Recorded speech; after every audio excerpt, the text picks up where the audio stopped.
Hello my friends! Today's video is a continuation of our Zero Waste Kitchen series. Let's talk about more tips to get creative and productive with our kitchen wastes. Some people say it's not possible to live zero waste. I say it is challenging, but we can make it a journey where we can learn many valuable things and life lessons along the way. How about you? Do you think zero waste living is possible? Please share your thoughts in the comments below.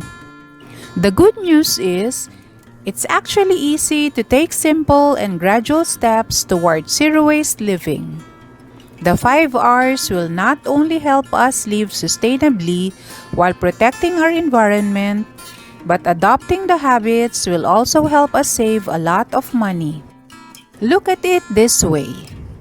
By refusing what we don't need, by reducing our consumption and buying only what we need, by repairing and reusing what we already have at home instead of buying new ones, by recycling and composting, all these actions help us to spend less and therefore save more money. I'm sure many of you are already implementing some zero waste action steps.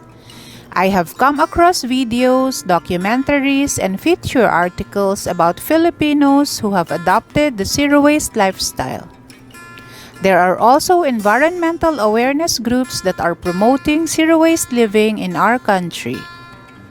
It is really admirable, and we hope more and more people take steps and interest towards zero waste and sustainable living. Before we dive in today's video, I'd like to invite you to subscribe to our channel. Don't forget to hit like if you think this video content is helpful. Moving forward, I'd like to share additional zero waste kitchen tips that you can incorporate in your daily routines. Number 1, reduce your food waste by turning your overripe red chili peppers into chili flakes or chili powder to spice up your food. The overripe ones are quite soft and pitted, so you can separate them from the firm and fresh ones. Process the overripe red chilies by drying and grinding, and you have instant chili flakes. Chili peppers are usually sold cheaper when they are in season, so buy them in bulk and store them in the freezer. They are high in antioxidant, which is important for wound healing and immune function. They are also a good source of vitamins that are essential for blood clotting, healthy bones and kidneys, and they aid in energy metabolism. Number 2, overripe bananas. Do you know that overripe bananas are even healthier and more nutritious than their green counterparts? They can be used in so many recipes like pancakes, smoothies, banana crepes, banana cake, and a lot more. Bananas are a healthy source of fiber, potassium, vitamin C, vitamin 6, antioxidants, and phytonutrients. To store overripe bananas, remove the peelings and place the bananas in a tightly covered container and store in your freezer for longer life. As for the banana peels, you can sun-dry them, then add to your used coffee grounds and tea waste, and you have a very effective organic fertilizer. Put this directly to the soil or apply directly to your plant pots or garden beds.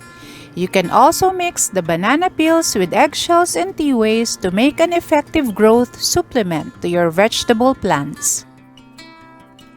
Number 3, because I bake a lot, eggs are a constant company in my kitchen. I have plenty of carton egg trays, and I'm always on the lookout for creative ways to reuse and repurpose them.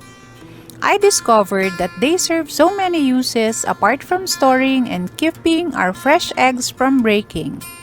They are great as seedling trays, so no need to buy the fancy plastic ones.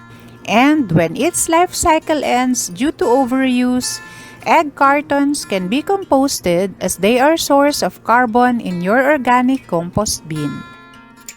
And finally, number 4, let's go to plastics. Reuse your empty plastic and pet soda bottles as plant pots, garlic and onion peels bins, container for kitchen waste, funnel for fermented fertilizers, and self-watering pots. You can also use them to store your fermented fruit juices and fertilizers for your plants, or storage for tap water that you use for watering your leafy greens and other DIY products for your kitchen and garden. There are so many ways to reuse your empty plastic bottles instead of throwing them into the trash bins. Plastics take many years to decompose. So better yet, collect and segregate all your used plastic bottles and give them away to those who collect your daily garbage or trash. When your plastic wastes are segregated, there is a greater chance that they can be recycled instead of ending up in landfills. Since we are on the topic of plastic waste, let me share with you a serious problem that we face in our country. Plastic waste and garbage disposal problems are a major sources of health hazards and toxic pollution, not only in the Philippines but everywhere in the world. The zero waste tips I shared with you may be small and very simple action steps, but consistently doing them will eventually help us develop our desired attitude towards zero waste living. Adapting these actions and making them part of our everyday routine may take time, effort, and a lot of dedication, but I can guarantee you that this lifestyle change offers so much benefits, including our ability to contribute immensely in decreasing the amount of waste and hazardous toxins in our landfills, creating a cleaner and healthier environment for all living creatures, on land, at sea, and in the air. And before we know it, we are slowly adopting zero waste action steps to refuse, reduce, reuse, recycle, and rot. Our small actions, as we do them consistently, will guide us in changing our lifestyle as we become more responsible in using our resources and managing our waste products. Living sustainably can open our eyes and minds to what is happening around us, and it allows us to embrace changes that before seemed to be intimidating and unfamiliar. And the best thing about sustainable living is that it develops in us a mindset that we do not only live in the present moment, that when it comes to the use of our resources, we become mindful of using them responsibly so the generation after us can also benefit from them. If you have other zero waste tips that you can share with us, please share in the comments below so we can also give them a try. In my next video, we will talk about zero waste swaps. These are sustainable products and ideas that we can consider as we further on to our journey to a green and sustainable lifestyle. Before we end the video, let me share an inspiration by Kira Simpson, founder of Green Hub and an Australian sustainability advocate, and I quote, "We can sit back, do nothing, and watch our planet to be destroyed. Or we can take action, become advocates, and start making lifestyle choices which are kinder to the people and the planet."